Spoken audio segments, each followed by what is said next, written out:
As I said, very strong, very warm welcome to all of you. Thank you for being here in large numbers. I will interpret that as an interest, your interest in the well-being of the energy sector. And I suspect most of you are reasonably familiar with the work of this ministry. Some of you, I think, are very familiar with it. But let me start this interactive session by sharing with you my perception of what we have been trying to do in terms of broad focus in the last 2 or 3 years. I say 3 years because that's about how long I have been in this ministry, associated with this ministry. I think our overall mantra or philosophy has been to ensure availability, affordability, and sustainability. And I am very happy to say that on all three fronts, in the midst of a challenging global environment both in terms of different challenges rising out of the security situation, in some parts of the world close to a home, some Russia, Ukraine. Amidst all those challenges, we have performed rather well on availability, affordability, and sustainability. There has not been any crisis or any shortfall of availability either in respect of petrol or diesel. But I will have to request you to either leave the room or put off your phones. And this in spite of very strong roadblocks that were created. And you will agree, India is the only country in the world where in the last 2 or 3 years prices have actually come down. Why do I say that? If you look at the prices of crude oil, on which we are dependent 85% for our imports, we don't determine international prices. International prices are determined by the producing countries and the equilibrium or the lack of it of demand and supply. Prices during the economic lockdown came down to what, $19.56. And then they rose to what, $128 or even beyond that. There were major disruptions in sources of supply, but we were able to navigate that successfully. And today we are in the situation where, in spite of all those challenges, prices in India at the retail outlet, especially in BJP ruled states, have come down and are amongst the lowest in the world in comparable situations. In our immediate neighborhood, during the crisis, prices went up by as much as 70 to 80%. We have one neighbor on our west where they have to close the electricity at 8 p.m. because there is no energy. We have assisted other countries in South Asia during this crisis. But put all that aside, availability was there even during torrential rains in the northeast. My colleagues in the PSUs, some of them carried gas cylinders on their shoulders in order to ensure supply. Affordability, I've already mentioned to you. Now the sustainability, again, I will come to that in a few minutes. But overall situation is that during this period, the oil and gas PSUs have done well. Their share, or rather before I come to share in the contribution to the global Indian GDP, I think they made 1,59,000 crores as profit after tax. 1,59,000 crores profit after tax, which in terms of contribution to the revenue would be around how much? You're an old finance ministry, and 19-20% of overall revenue came from the oil uh, and gas PSUs. My emphasis as we embark on our next phase is to concentrate on exploration and production, green hydrogen, and what goes with green hydrogen, refinery and petchem, ethanol, and the gas sector. So what I propose to do is to give you very brief bullet points on what our current thinking is. There is an essential continuity of what we have done in the last 3 years, but we will build on what we have done in the last 3 years in order to be able to achieve those results. On E&P, which is my primary focus area, rounds 9 and 10 of the OALP bidding round will be done in the next few weeks. Now, I've asked my colleagues, and we mean that seriously, next few weeks, few can be 2, 3, but it cannot be more than that. It can be a little more, but not much more. Oil production from the 98 by 2 well will increase to 45,000 barrels per day very soon, and gas production will also start soon. From the western offshore, ONGC has already floated a tender to get an international technology partner. All international oil and gas majors having an annual revenue above 75 billion US dollars have been invited to participate in the international tender. I'll repeat, all international oil and gas majors with an annual revenue of over 75 billion US dollars have been invited to participate in the tender. Now you come to green hydrogen, which is one of my favorite areas, and I know many of you share that passion also, along with biofuels. The first green hydrogen plant, 10 megawatts, was commissioned on 27th May 2024, even whilst the elections were over. Now, clearly, because of the code of conduct, we could not make a major thing on it, but I think it's a great achievement. We did not allow the somewhat extended electoral process to interfere in our work, which meant that MOS and I could not be there on that happy occasion to participate in the inauguration. Of course, at that stage, we didn't even know whether we will be in this ministry or not. But now what I can say is that it's a very big milestone to have a 10 megawatt plant commission.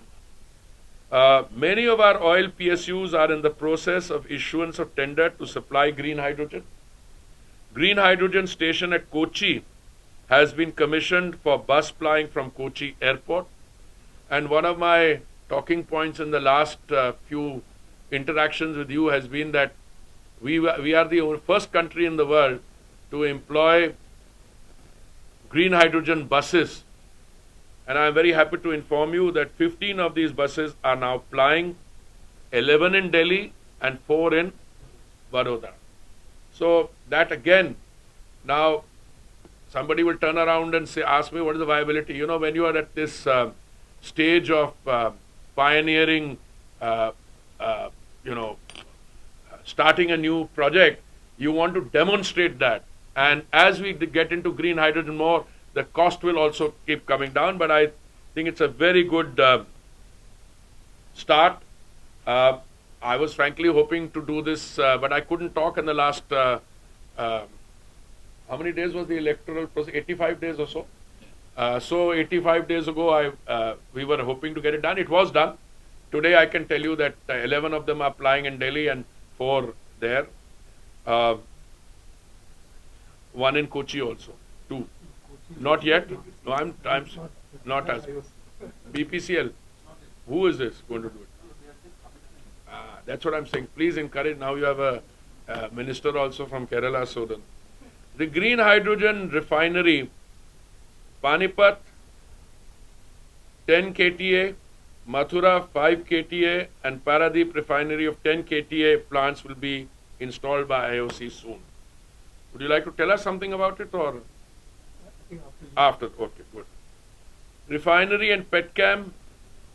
BPCL is in an advanced stage to set up greenfield refineries, and GAIL is also planning an ethane cracker unit for petrochemicals. BPCL's Bina refinery is coming up, and Cauvery Basin refinery is also coming up by IOCL at Chennai.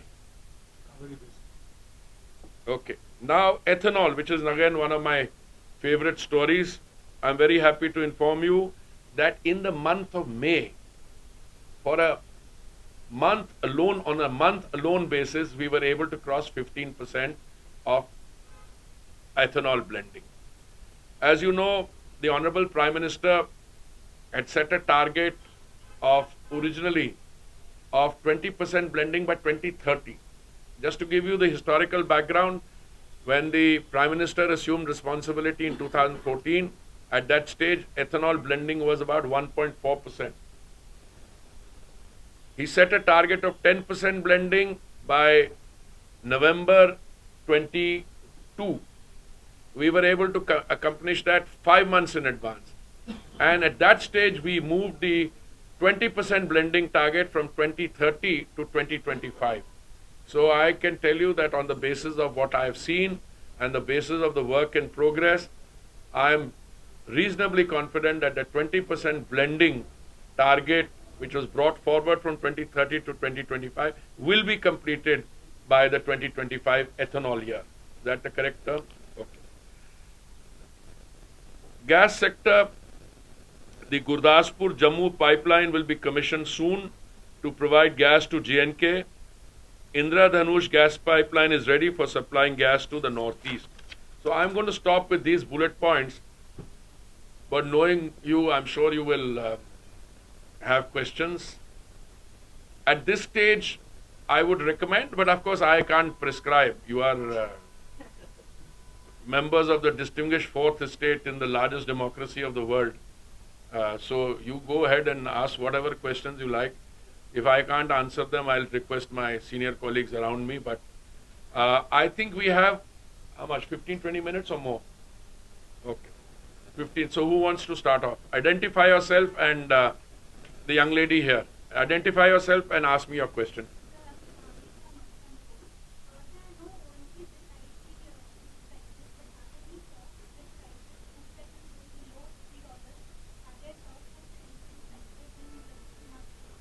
Well, listen, it's a very difficult question.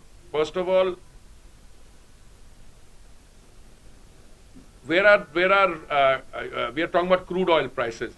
I do a daily review on crude oil. Today they are at about 80 plus, 81 or so. But you know, there are two things happening simultaneously. One is that the production cuts which have been introduced by the producers group, they are there and they are being implemented, etc.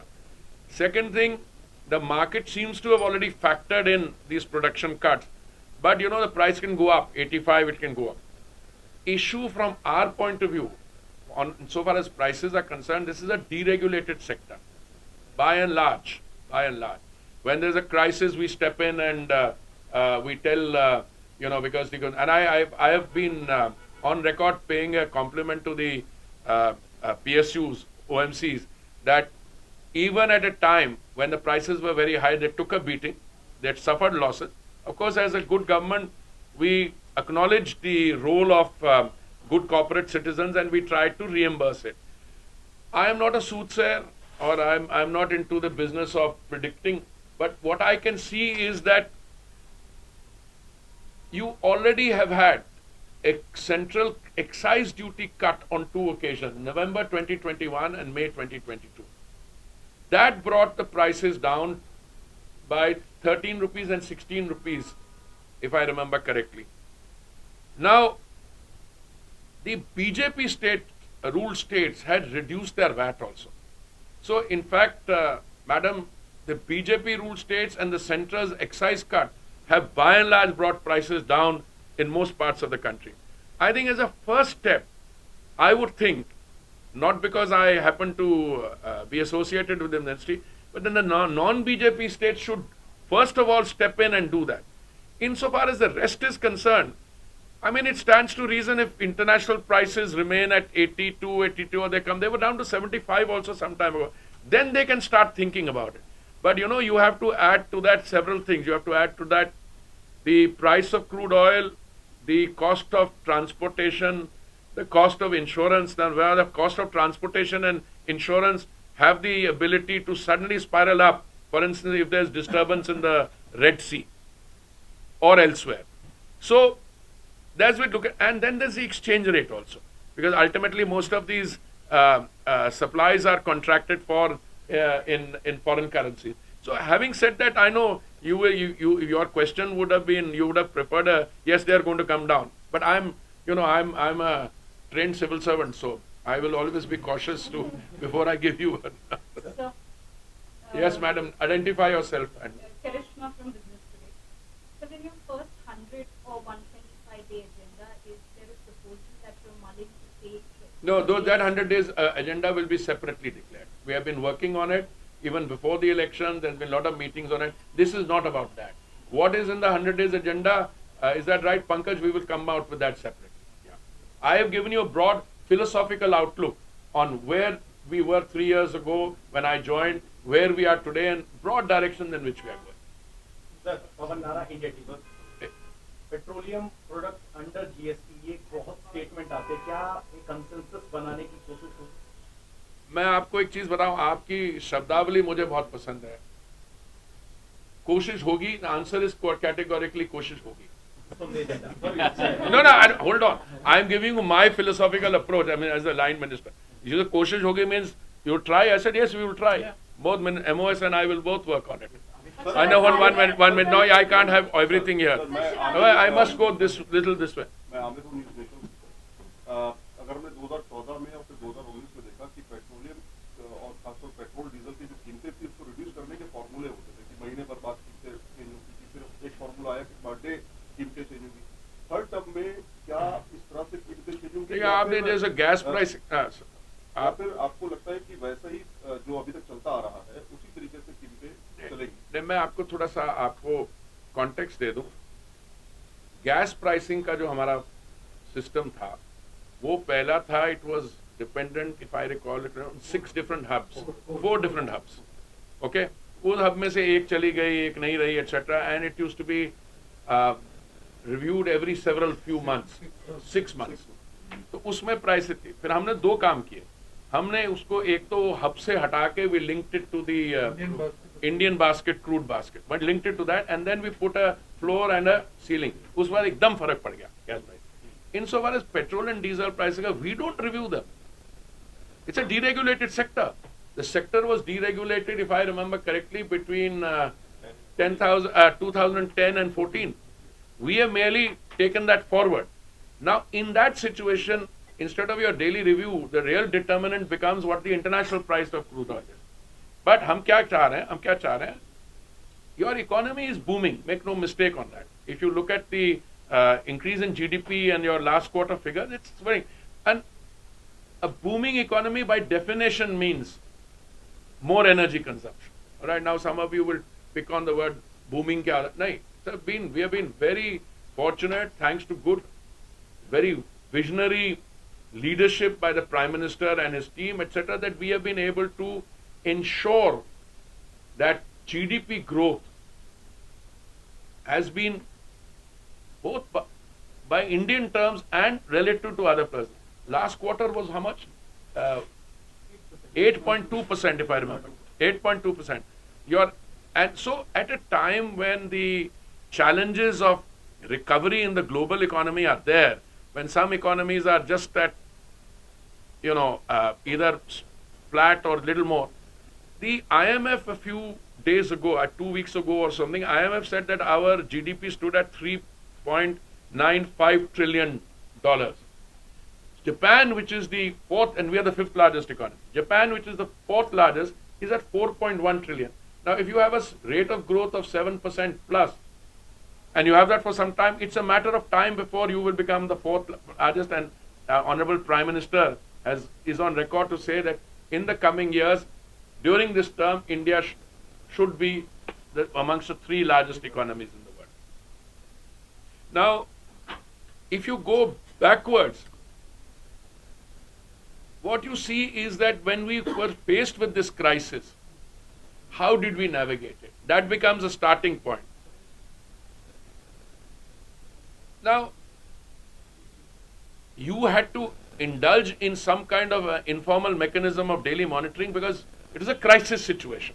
Today we are in the situation, and in that process, the oil PSUs, I should have said, they incurred a loss of, I think, 28,000 crores or something like that. And when they incurred a loss of 28,000 crores, after all, they are also answerable to their taxpayers. We stepped in. We stepped in and I think compensated them by 22,000 crores. Now that's a situation where today we are hopefully out of it. Okay? When they used to come, the gentlemen are sitting here, when they used to come in, some of them are not here, they're traveling or something. They used to come to me, sir, बहुत challenges हो रही हैं, बहुत challenges हो रही हैं. So हमने कहा, they were good corporate citizens that took the losses, that tried to done. And today I think the results of the oil and gas PSUs speak for themselves. I mentioned they've done well, and I wish them the best of luck in the coming time also. And I think between them and the private sector players, I think the oil and gas sector is a crucial part of the economic growth story. And I'm sure we will do well. You see, insofar as the overall situation is concerned, now for instance, we also impose some taxes, etc., that the finance ministry does. So today we are a little more, should I use the word confident or no? No, we are a little more confident in terms of navigating forward. But as I said, you can't be totally sure. I mean, geopolitical challenges, availability issues. We've done many things which are good. We've diversified our sources of supply from 27 to 39. The oil companies issue tenders for supply at the port of receipt embarkation, and that process is working well. And in spite of the challenges, we have been able to buy at competitive rates or discounted rates, and in the process we've saved also the national exchequer also a fair amount of money. Sir, Rakesh. हाँ जी, Rakesh. Rakesh from Bloomberg.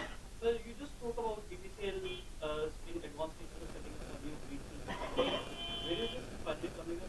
Those are decisions which will be taken. There are, in every situation where some big entity comes up, there are competing requests from different partners, different states, etc. I'm sure they'll take good decisions here. Yes, madam. So my name is Rasi, I'm from CPI. Sir मैं पूछना चाहूँगी pipe gas की बहुत बात हो रही थी, चुनाव में भी ये काफी अहम भूमिका निभाई. तो अभी क्या स्टेटस है और आगे का क्या विजन? धन्यवाद, आपने ये सवाल पूछा. जहाँ तक मेरे को याद है, पर मेरे कोलीग्स करेक्ट करेंगे, 2014 में हमारे पास 14,000 किलो नहीं पाइपलाइन की बात कर. पाइपलाइन हमारी 2014 में हमारे पास थी कोई 14,000 किलोमीटर. हमने निर्णय ये लिया था कि हम बनाएंगे 33,500 किलोमीटर, जहां जो last figure which I remember है, हमारे यहाँ 22,500 किलोमीटर ऑलरेडी बन गई है. बट मैं गैस कनेक्शन को बताऊं, gas is of two kinds. One is this cylinder gas which is an offtake of, which is a byproduct of what you do in the refinery. The other is natural gas. हमारे जो cylinder gas, मैं don't mind I for share this, cylinder gas connection हमारे 2014 में 14 करोड़ थे, वो अब चढ़ के 32 करोड़ हो गए. ठीक है. और हमारी Ujjwala scheme which is very successful, पहले तो सारे कनेक्शन होते मोस्टली अर्बन थे, और उज्ज्वला स्कीम के तहत हमने 10 crore 28 lakh, that was the last figure I remember, connection there. 80% of them are in the rural area. Now coming to pipe gas, why is pipe gas? One is it's natural gas, okay, and when you have it, it's also about 25%, madam, cheaper, 25% or so cheaper than cylinder gas. हमारे 25 lakh connection थे PNG के 2014 में. अभी हम उसको बढ़ा के हमने 1 करोड़ 25 लाख तक हम ले आए हैं. पर ऐसे माननीय प्रधानमंत्री जी ने कहा, आने वाले समय में हमारी कोशिश ये होगी कि ये ज्यादातर बढ़ाएं till we reach a situation sometime where all 33,000 kilometers is used and we have enough natural gas in order to supply every home in the country. Ji. Yes, yes. Big project to the south side. For the Big project to the south side. no, 1 minute. I'm sure with my friend being here, that will be an issue which will always be in his mind. But now I heard him this morning when I welcomed him to the ministry. He was talking about Kerala and Tamil Nadu, which means he's not just going to be Kerala specific. But there are a lot of, as he will see, there are a lot of big projects already in the south. More so, yes, certainly we will consider. I mean, that goes without saying. But we have competing demands from all over between Gujarat, Maharashtra, Madhya Pradesh, Andhra, Tamil Nadu, Kerala. So I'm sure. But that is a sure sign of the Cowrie Basin refinery expansion by the IOC is a very, very, very big project. Then the Kolam spudding of wells, which will be happening when very soon, I think. When are we talking about it happening? This season, good. And then that, by the way, that 98/2 ONGC I referred to in my statement, that is off the coast of Kakinada, and that is also very much in Andhra Pradesh, etc. So there's a lot of activity, and for good reason, because you have onshore and offshore there. Yes, madam. Congratulations, sir. Thank you. So I just wanted to talk about ONGC's Western Offshore as well as the Silent Hardeep project. So is it just a technical tie-up or will there be a stake sale into those assets as well? Could be both. Could be both. No, only technical tie-up to get more stuff up. Okay. And sir, what's the role of the oil diplomacy? Where do you see it going forward in the new regime of Prime Minister Modi? It will. You saw it in the first 10 years. Will be. It will be. Change into the way the things are happening, or it will be like. Let me just share with you my personal understanding of what oil diplomacy is. Okay, I mean I've been a civil servant for 39 years in the Ministry of External Affairs. Okay, we are today in where economic diplomacy comprises a very important segment of diplomacy, and keeping for countries which need to bolster their economic activity through diplomacy, etc. And energy is a very, very crucial point there. I think if you look at the coordinates from how I understand them of oil diplomacy, the Prime Minister made it very clear from the beginning, his commitment, his moral commitment is to the Indian consumer. Okay? Supplying energy to them, continued supply, availability at all times, affordability and sustainability. Okay? You will see more of that continue. Insofar as the forward movement, you asked a question of will it be just technical boosting. This one tender is for technical boosting. But we are not confining ourselves to technical boosting. We have been inviting other players to come in. We've changed our attitude. Earlier it was, you come and explore here. Once you do something, then we will say, Hamari ye to sovereignty, we'll keep. We changed all that. We are inviting them to, in fact, we are saying that even for coming and exploring, we will incentivize your exploring it. And whether it comes to giving them a participation in the stakes there, we are open to it. This was a tender on technical boosting. But in overall term, that's why I said yes, both. But what I meant was this one technical boosting, because you need to get technology in order to see whatever is left there. Because, any well, once you start it over a period of time, as you extract it, there's a drop in the thing. But you have technology now to put to get more and the residual optimum yield from that. Now, Russia has signed some deals with the private players, but with the PSUs it has not. Just be patient. We are a long-standing partner of the Russian Federation.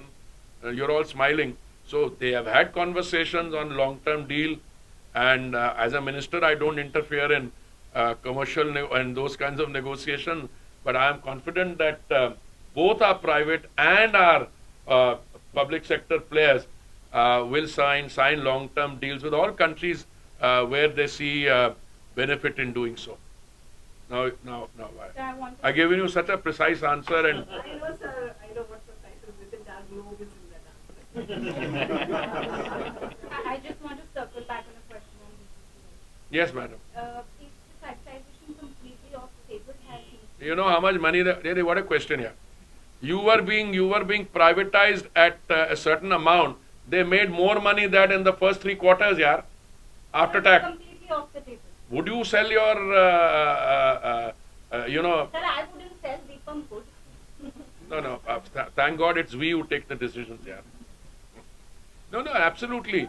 By the way, I was a newly appointed minister when I heard, some things are worth selling. Like Air India, when I was civil aviation minister, we got through, and then now that has been a great sense of relief. Insofar as BPCL is concerned, let me say now categorically, these are all highly successful oil and gas PSUs. Why would we divest ourselves of these, what do you call them, yaar? Maharatnas. Yeah. Okay, anyone else? Well, I want to thank you. Now that I can focus on this sector, I think we will be having these interactive sessions more often.